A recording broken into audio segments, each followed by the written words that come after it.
The massive space station called Nexus Prime floated in the dark of space like a giant metal city.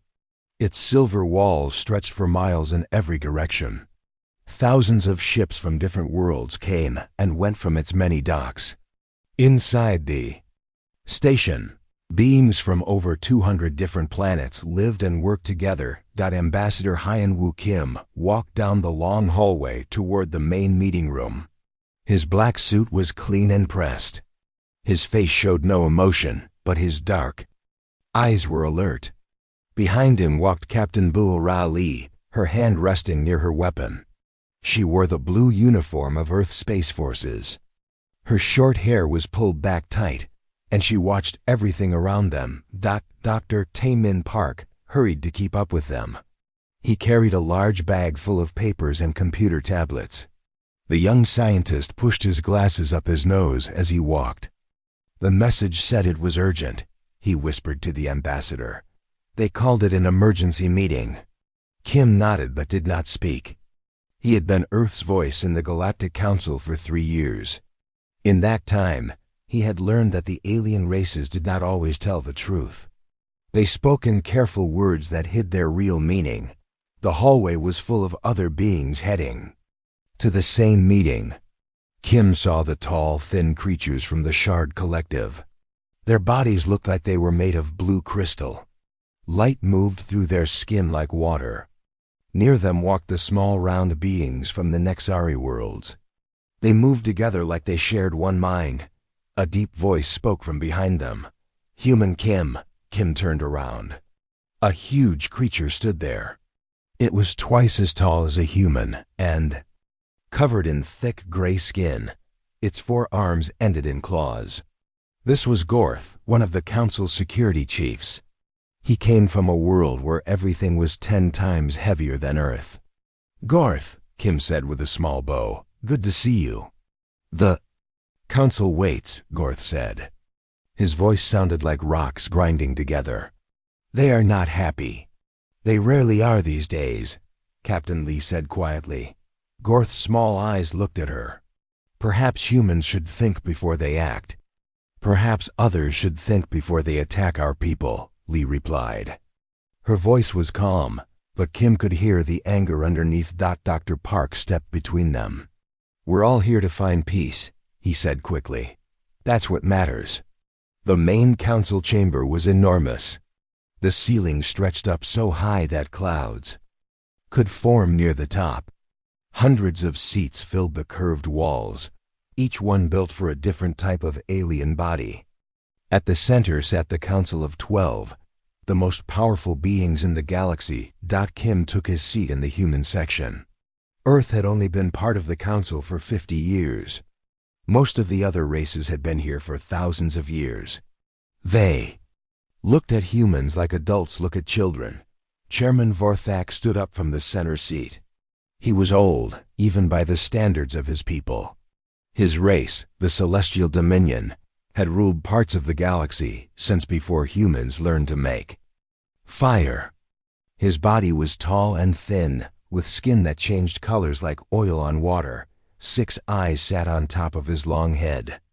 We gathered today because of a great problem, Vorthak said. His voice echoed through the chamber without any machines to make it louder. The humans have once again shown they cannot control their violent nature. Kim felt his jaw tighten, but he kept his face blank. 3 weeks ago, Vorthak continued, human colonies were attacked by ships from the Veltar hegemony. This is true. People died. This is also true. But the human response was far beyond what was needed. A new voice spoke from across the chamber. The humans destroyed an entire Veltar battle fleet. This came from Zikmer of the Peaceful Union. His people looked like giant insects with wings that sparkled in the light. They used weapons that turned ships into dust. Dr. Park leaned toward Kim. 12,000 people died in those attacks. He whispered, including women, children. Kim nodded. He remembered the reports. The Veltar had hit 3 human worlds without warning. They had targeted cities, not military bases. Families had been sleeping when the bombs fell.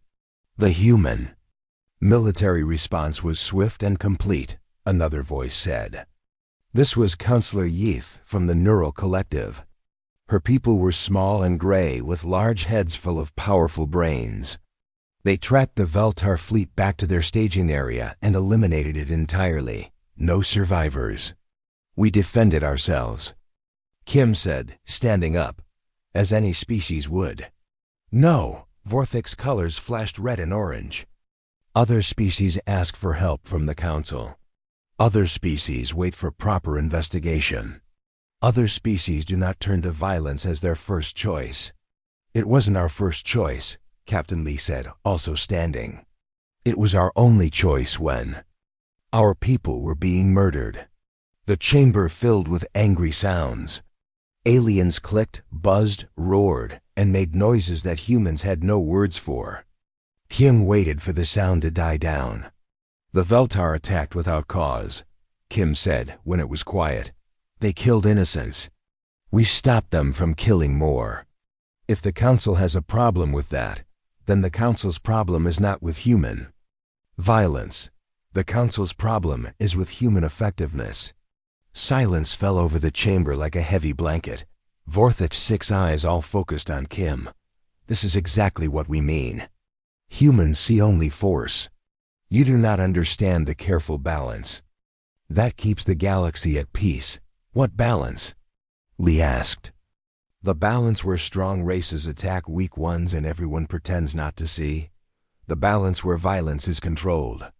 Zeekmer buzzed angrily. Where conflicts are solved through talk, not weapons. Dr. Park stood up slowly. With respect, he said in his quiet voice. Talk doesn't work when the other side is shooting at your children. The chamber erupted again. This time, Kim heard fear in the alien voices, not just anger. He looked around and saw something that surprised him. The other races weren't just upset about what humans had done. They were scared of what humans could. Du Vorthik raised one of his long arms. The chamber became quiet again. The Council has made a decision, he said. Humanity has shown it cannot be trusted with unrestricted military power. You have shown that you will choose violence over diplomacy. This cannot continue. Kim felt his blood turn cold. What are you saying? The Council offers humanity a choice, Vorthik said. His colors shifted to a cold blue. You can accept behavioral modification protocols. These will help humanity become more peaceful. You will receive treatment to reduce your aggressive chemicals. Your military leaders will receive devices to help them think more carefully before acting. You want to change our biology, Dr. Park said. His voice was barely a whisper. We want to help you join civilized society, Counselor Yeath said. Many species have gone through this process. It brings peace and harmony. Kim looked around the chamber. He saw hundreds of aliens watching him. Their faces showed many emotions, but not one showed doubt. They all believed this was right. They all believed humans needed to be fixed. And if we refuse? Kim asked. Then humanity will be expelled from the Council, Vorthik said. All trade agreements will end. All diplomatic relations will stop. All human ships will be banned from Council. Space. Humanity will face the galaxy alone.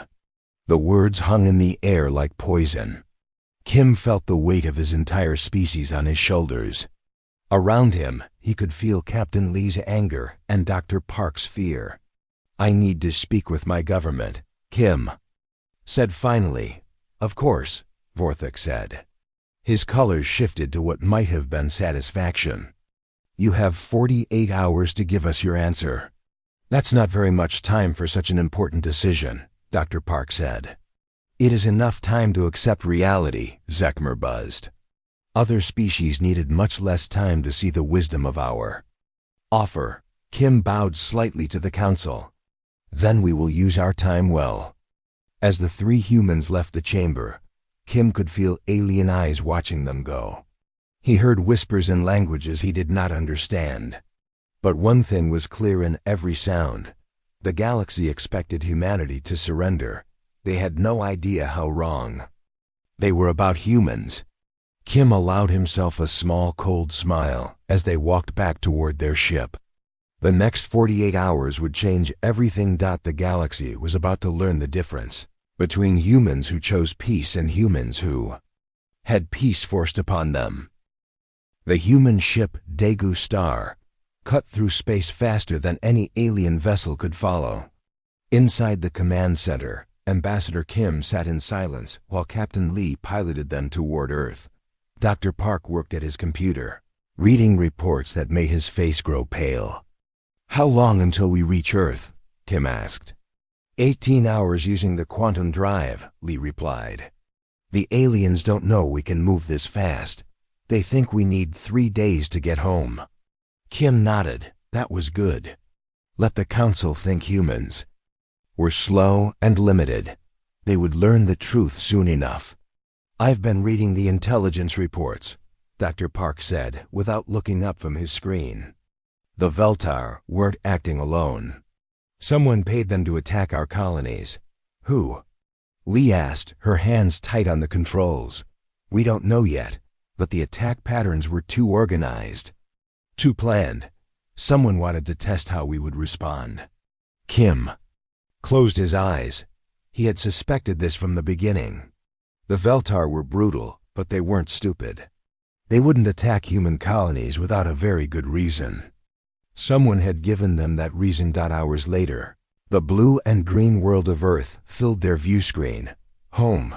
Kim felt something loosen in his chest at the sight. No matter how far humans traveled in space, Earth was still where they belonged. Ship landed at the government complex in Geneva. Kim had sent a coded message ahead.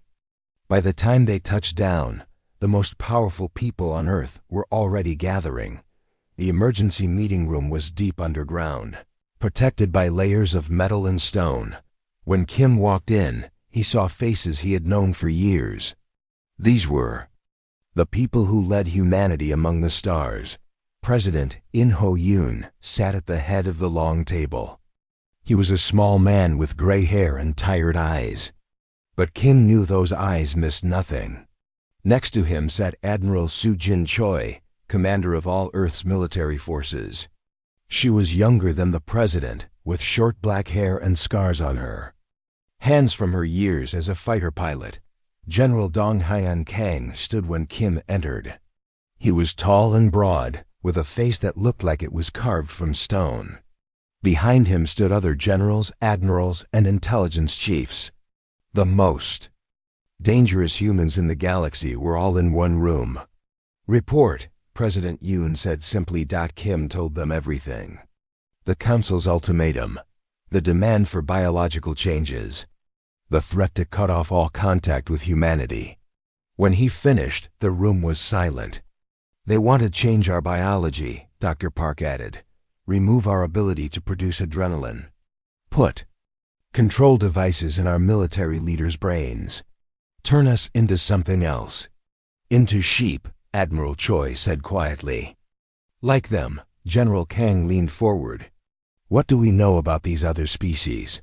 The ones who accepted this treatment?" Dr. Park activated a wall screen.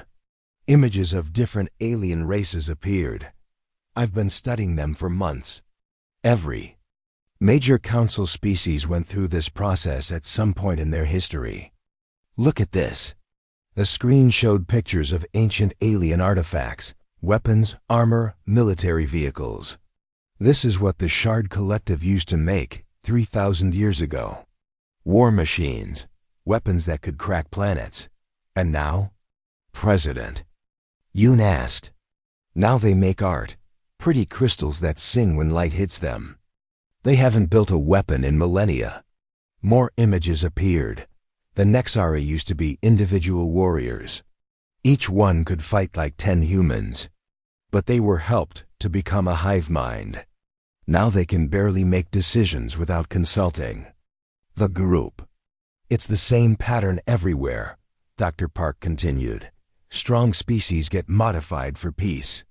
They lose their edge, their independence, their ability to fight. Within a few generations, they become completely dependent on the Council. Admiral Choi stood up and walked to the wall screen. "Show me the Veltar." The display changed to show the insect-like aliens who had attacked human colonies. They were covered in natural armor and had claws that could cut through metal. The Veltar never accepted modification, Dr. Park explained. They're one of the few species that stayed independent. But look at this. New data appeared on the screen. Their attack on our colonies wasn't random. Someone gave them detailed information about our defenses. Someone told them exactly where to hit. The Council, General Kang said. It wasn't a question. We think so, but we can't prove it yet. President Yoon was quiet for a long time. Finally he spoke. They're not trying to make peace. They're trying to eliminate competition. Exactly, Kim said. Every species that could challenge their control has been helped to become peaceful. Now it's our turn. What happens if we refuse? Admiral Choi asked. They cut us off from the galaxy. No trade, no contact, no access to council space. We become isolated. And if we accept, Dr. Park answered this time, we become like them. Peaceful, harmless, and completely under their control. Our children will grow up unable to feel real anger or fear. Our military leaders will have machines in their heads that stop them from making hard decisions. General Kang laughed, but there was no humor in it. They really don't understand us, do they? No, Kim said. They think we're like the other species. They think we'll choose survival over freedom. Admiral Choi turned from the screen. What's our current military status? General Kang answered immediately. All human fleets are at full readiness. We have 800 ships in active service. Colony defense systems are online. Our newest weapons are ready for deployment. The aliens don't know about our newest weapons, Admiral Choi added. They think we're still using the technology we showed them 50 years ago. What don't they know? President Yoon asked. Admiral Choi smiled, and it was not a pleasant expression. They don't know about Project Deep Strike. They don't know about the quantum torpedoes. They don't know about our stealth technology. They don't know we can build ships twice as fast as we told them. Most importantly, General Kang added, they don't know about the Fortress Protocol. Kim raised an eyebrow. What's the Fortress Protocol? Something we hoped we'd never need to use, President Yoon said. A plan to turn every human world into an impregnable fortress. We've been building hidden defenses for 20 years, just in case. Dr. Park looked shocked. You've been preparing for war with the Council? We've been preparing for war with anyone who threatens humanity, Admiral Choi corrected. The first rule of survival: hope for peace, but be ready for war. President Yoon stood up. The question is simple. Do we accept their offer and become slaves, or do we reject it and face the consequences? There's a third option, Kim said quietly. Everyone looked at him. We could leave the Council entirely, pull back to human space. Let them think they've won. And then, General Kang asked, and then we show them what happens when you corner a dangerous animal. Admiral Choi walked to another screen and brought up a star map. It showed human territory, dozens of worlds scattered across a section of the galaxy. But Kim noticed something strange. The human worlds formed a pattern. Our colonies aren't random, Admiral Choi explained. Every human world is positioned to control key space routes. If we close our borders, we cut the galaxy in half. Half their trade routes go through human space, Dr. Park realized. If we close them, their economy collapses, President Yoon. Finished, but they'll try to force the routes open. Let them try, General Kang said. They've forgotten how to fight. We haven't. The room was quiet again. Kim could feel the weight of the decision. Whatever they chose would change humanity's place in the galaxy forever. I need to know, President Yoon said. If we do this, if we leave the Council and they come for us, can we win? Admiral Choi and General Kang looked at each other. Some silent communication passed between them. "Mr. President," Admiral Choi said, "they have more ships than us. They have more worlds than us. They have more resources than us." Double quotes. President Yoon's face fell slightly. "But," General Kang continued, "they've been at peace for so long, they've forgotten what war really means. Their ships are built for show, not fighting. Their crews have never seen real combat. Their leaders make decisions by committee. We are soldiers," Admiral Choi added. "They are politicians playing at war. There's a difference." President Yoon looked around the room at the faces of humanity's leaders. "Then we're agreed?" One by one, they nodded. "Ambassador Kim," President Yoon said, "you have your answer to take back to the council. What should I tell them?" "President." Yoon smiled. It was the smile of a man who had just made the most dangerous decision of his life. "Tell them humanity respectfully declines their generous offer. Tell them we're going home." Kim nodded. "And if they ask why, tell them they're about to find out the difference between humans who choose peace and humans who have peace forced on them." As Kim prepared to return to Nexus Prime, he felt something he hadn't felt in years. He felt proud to be human. The galaxy was about to learn a very hard lesson. The council chamber was even more crowded than before. Word had spread through Nexus Prime that the humans were returning with their answer. Beings from hundreds of worlds pressed against the viewing areas to see what would happen. Ambassador. Kim walked into the chamber with steady steps. Captain Lee followed behind him, her face like stone. Dr. Park carried his bag of papers, but his hands were trembling slightly. The weight of their decision pressed down on all of them. Chairman Vorthek sat in his tall chair, his colors shifting between blue and green. His 6 eyes watched the humans approach. Around him, the other council members whispered to each other in their strange languages. "Humans," Vorthek said as Kim reached the center of the chamber, "you have had time to think. What is your answer?" Kim looked around the massive room. Hundreds of alien faces stared back at him.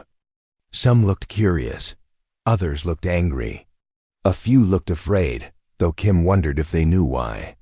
"The human government has considered your offer very carefully," Kim said. His voice carried clearly through the chamber. "We appreciate the council's concern ... about our behavior." Zeekmer leaned forward in his insect-like way. "And, however," Kim continued, "after much discussion, we must respectfully decline your generous offer." The chamber exploded with sound. Aliens roared, buzzed, clicked, and made noises that hurt human ears. Some stood up from their seats. Others flashed bright colors or released chemical smells that made the air thick. Kim waited. He had expected this reaction. Captain Lee's hand moved closer to her weapon, but Kim shook his head slightly. "Not yet." Chairman Vorthek raised one of his long arms. Slowly the noise died down. "You refuse the council's help?" "We refuse to be changed into something." "We are not," Kim replied. "Foolish." Counselor Yith's large brain pulsed with anger. "Do you not understand what you are choosing? Violence over peace? War over harmony?"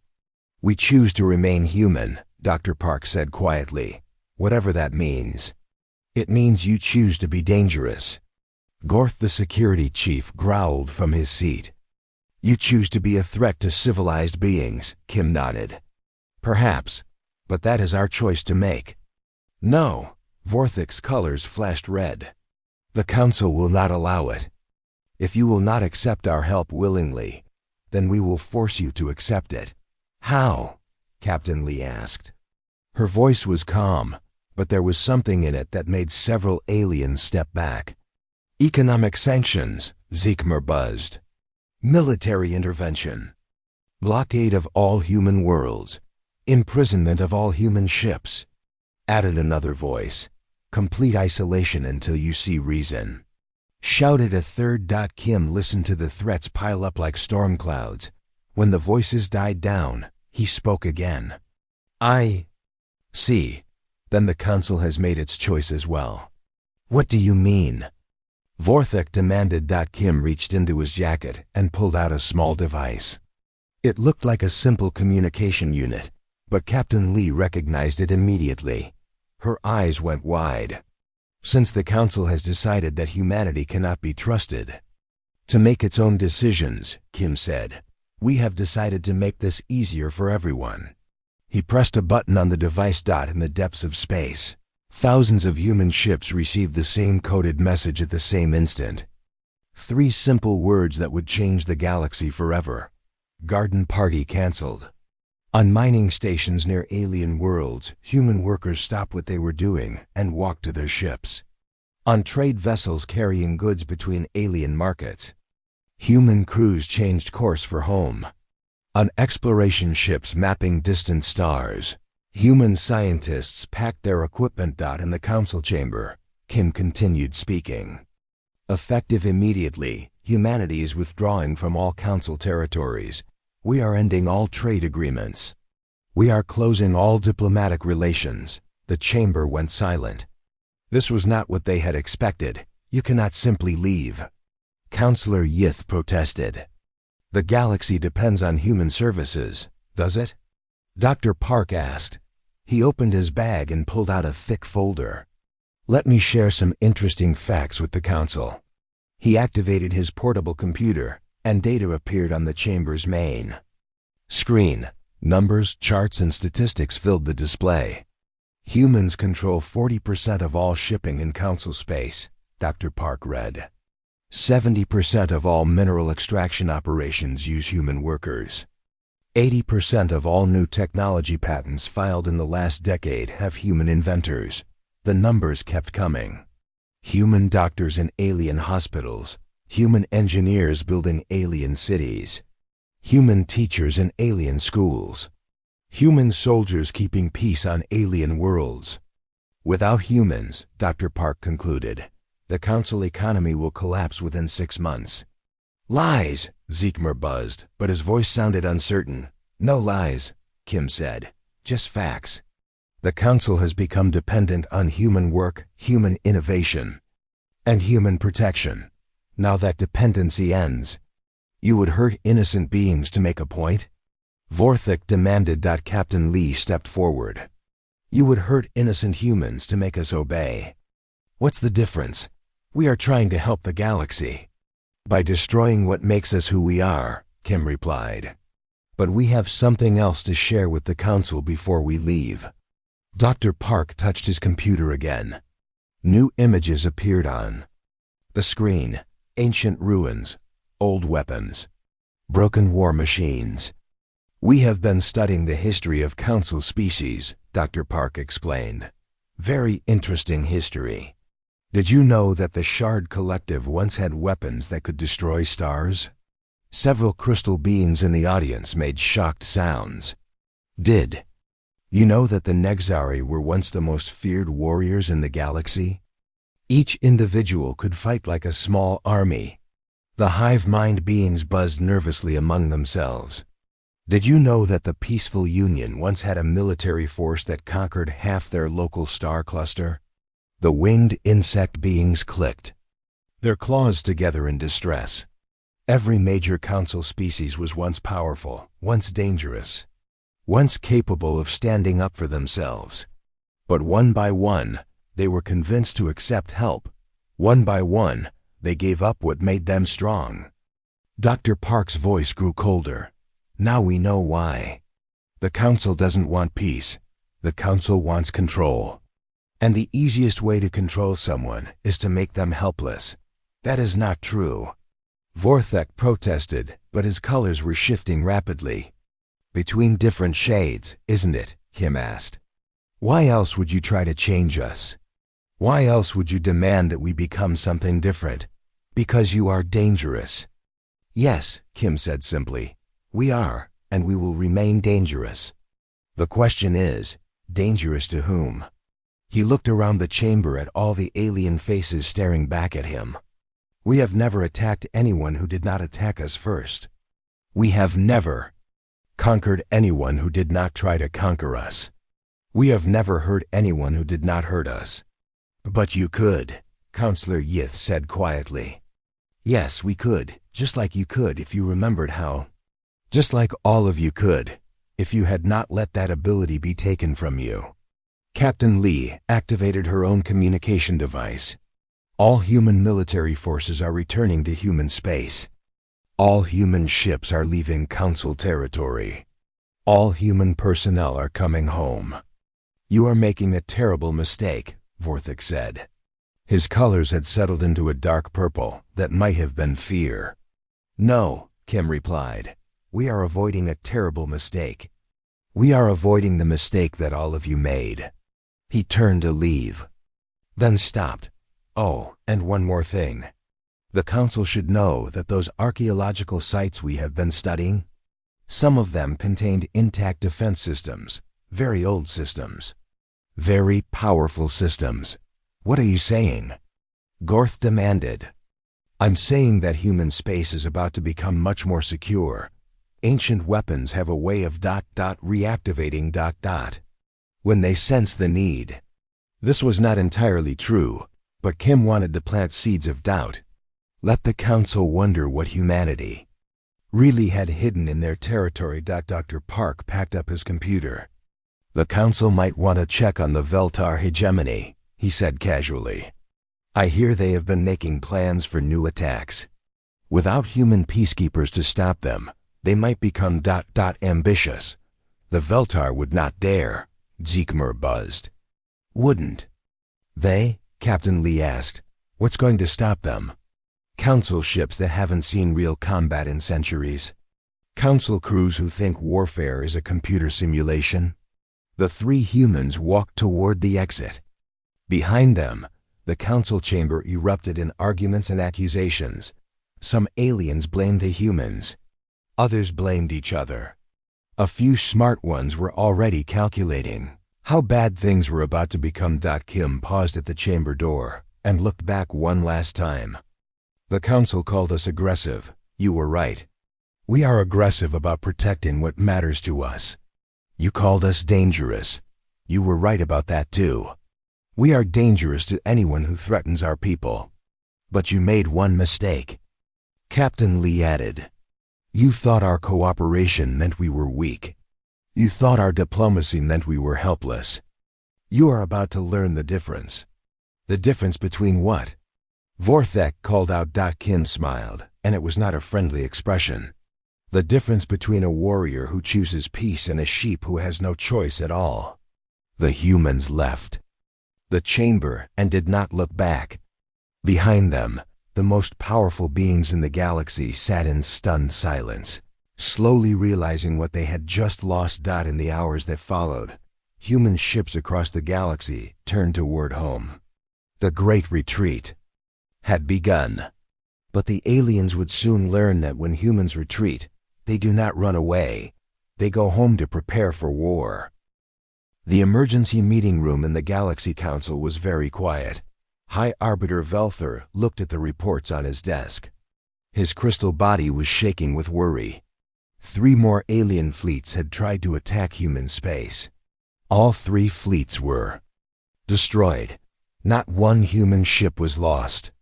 This cannot be real, said Counselor Thexari, an old bird-like alien. The humans looked so weak during the peace talks. Intelligence Chief Nam Su-jin sat in a small room on Earth. She was reading reports from across the galaxy. Her computer showed maps of every alien world, every military base, every fleet movement. The humans had been watching for 50 years. Sir, said Captain Bei Haiyan Wu to Admiral Li Jihai, the aliens are starting to panic. They found our spy satellites in their systems. Admiral Li smiled. Good. Let them see what we have been doing. Back at the Council, more bad news came in. War Prince Groxtel had lost his 2nd fleet. This time, human ships had followed him home. They destroyed 3 Saurian military bases before leaving. No warning, no demands, just destruction. They are not defending, said another council member. They are hunting. High Arbiter Velthor called for Dr. Kim So-rae's old reports. The ones the council had ignored during the peace talks. As he read them, his crystal body grew cold. The human scientist had not been sharing information. She had been testing them. Every question she asked was designed to learn about alien technology. Every answer she gave was fake. The humans had shown primitive weapons while hiding advanced ones. They had acted confused about alien politics while secretly studying every leader. She knew exactly what she was doing, Velthor whispered. On the human research station, Dr. Kim So-rae was working with her team. They had files on every alien species in the galaxy. Complete biological data, psychological profiles, weakness reports. The Saurians fear losing face in battle, she told her assistant. The crystalline beings cannot handle rapid temperature changes. The insectoids panic when separated from their hive mind. How long have we been preparing this? Asked the assistant. Since the day we met our first alien, Dr. Kim replied. We knew this day would come. In space, Captain Bei Hyen-woo's reconnaissance ships were everywhere. They had been mapping alien territory for decades. Every trade route, every colony, every weakness. The aliens thought humans were staying in their own space. They were wrong. Human bases existed in 40 different star systems, hidden, waiting. The aliens had never found them because they looked like asteroids or dead planets. But inside, human soldiers and scientists worked day and night. Phase 2 is complete, reported Captain Bei. All alien military installations are mapped. Their fleet movements are predictable. The council was meeting again. This time, Counselor. Vexari stood up. She was very old and had seen many wars. I have seen this before, she said. Long ago, there was another species like the humans. They appeared weak. They let others think they were primitive. Then one day, they revealed their true power. What happened to them? Asked Velthor. They ruled the galaxy for 1,000 years, Vexari replied, until they got bored and disappeared into deep space. The room went silent. Every council member was thinking the same thing. Had they made the same mistake again? Intelligence Chief Nam Soo-jin was now sharing information with the Galaxy Council, but not to help them, to scare them.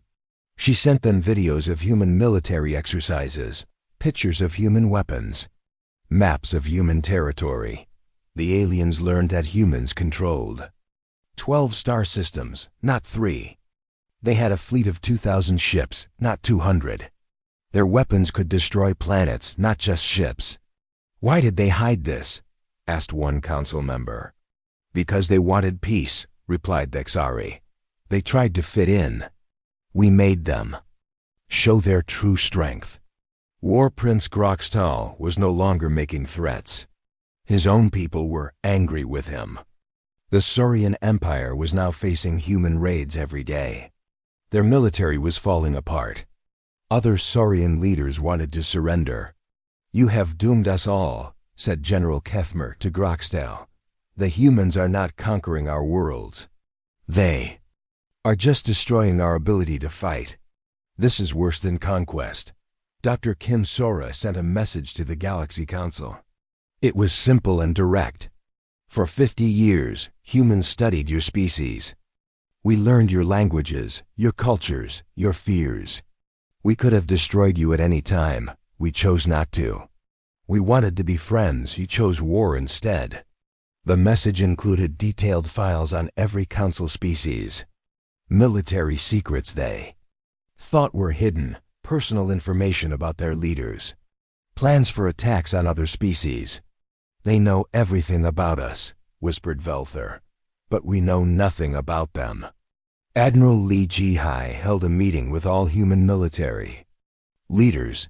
The time for hiding was over. Tomorrow, we reveal ourselves completely, she said.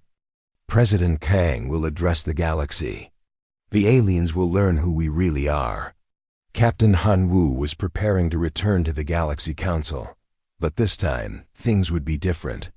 This time, he would not be ignored. The revelation was complete. The Galaxy Council now understood their mistake. They had dismissed the humans as weak and primitive. Instead, they had awakened the most powerful species in the galaxy. The humans had been patient. They had been peaceful. They had tried to fit in, but when pushed, they showed their true strength. Now the aliens would have to face the consequences of their actions. President Kang Yoonji had never spoken to the galaxy before. She stood in the Great Communication Center on Earth. Behind her were flags from 100 human worlds. The aliens only knew about 12 of them. "People of the galaxy," she began. "I am President Kang Yoonji of the Human Federation. Today, I speak to you for the first time, but it will not be the last." Across the galaxy, every alien species stopped to listen. The transmission was coming through their own communication systems. The humans had taken control of the entire galactic network. "For 50 years, humans have lived quietly among you. We asked for peace. We offered friendship. You chose to treat us as enemies. You chose to underestimate us. That was your mistake." High Arbiter Velther watched the broadcast from the council chambers. His crystal body was glowing with fear. Around him, other council members sat in shocked silence. President Kang continued speaking. "The Human Federation controls not 12 star systems, but 120. We have not 2,000 ships, but 20,000. We have watched you. We have learned from you. We have prepared for this day." The broadcast showed images of human fleets. Massive ships that dwarfed anything the aliens had ever built. Space stations the size of moons. Weapons that could destroy entire solar systems. "But we did not want to use this power," President Kang said.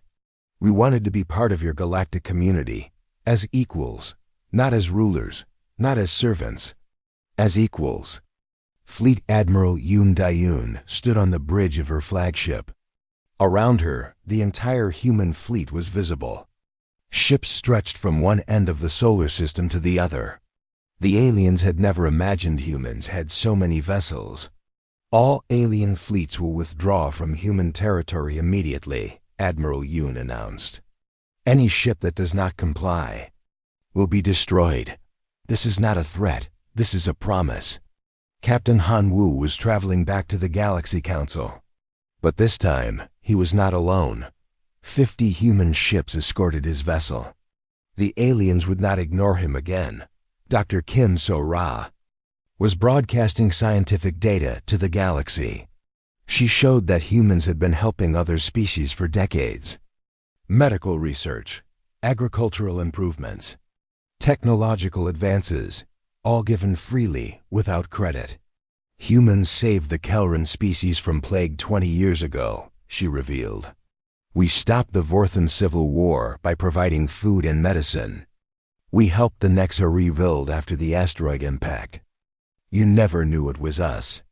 War Prince Groxtal was no longer a prince. His own people had removed him from power. The new Saurian leader was calling for immediate peace with humans. "We surrender," the new Saurian leader announced. "We ask for mercy. We were wrong to attack humanity." But President Kang was not finished speaking. "The Galaxy Council had a choice," she said. "They could have treated humans with respect. They could have listened to our concerns. They could have worked with us for peace. Instead, they laughed at us. They dismissed us. They allowed member species to threaten our colonies." The broadcast showed recordings from the original peace talks. The aliens watching could see how badly the council had treated the human delegation.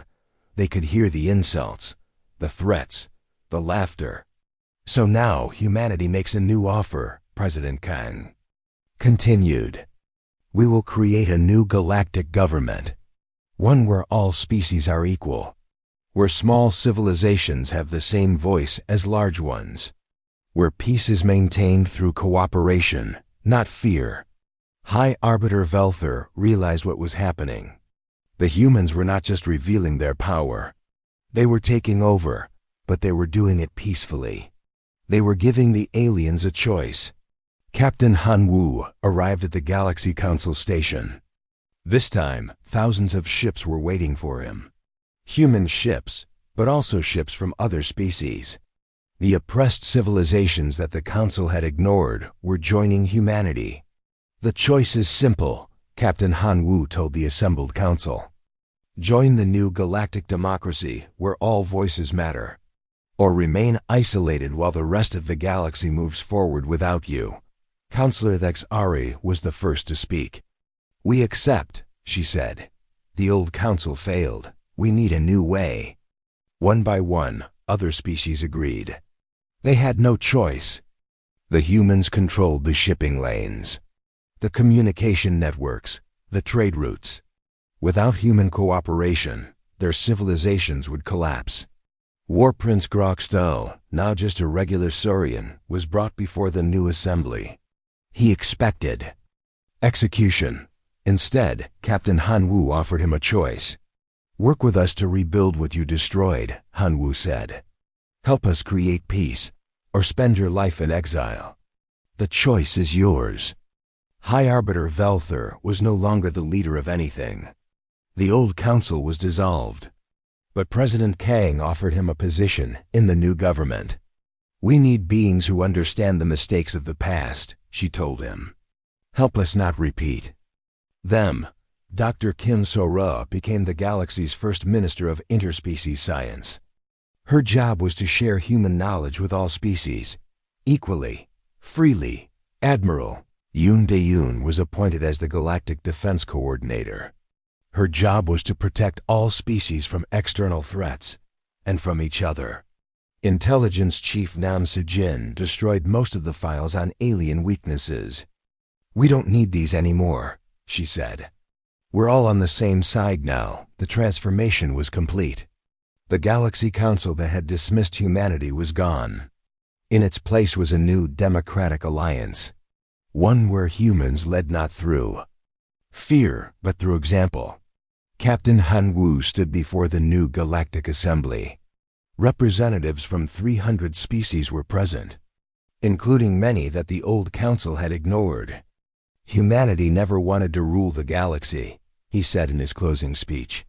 We just wanted to be part of it, as equals. Now we can build something better together. A galaxy where strength protects the weak, where knowledge is shared freely, where peace is more than just the absence of war. The reckoning was over. The galaxy had learned its lesson. Never again would they underestimate the quiet species in the corner. Never again would they dismiss those who seemed weak. The humans had won without conquering. They had gained respect through strength, but kept it through wisdom. The galaxy was at peace, and humanity, the species everyone had dismissed, had shown them the way.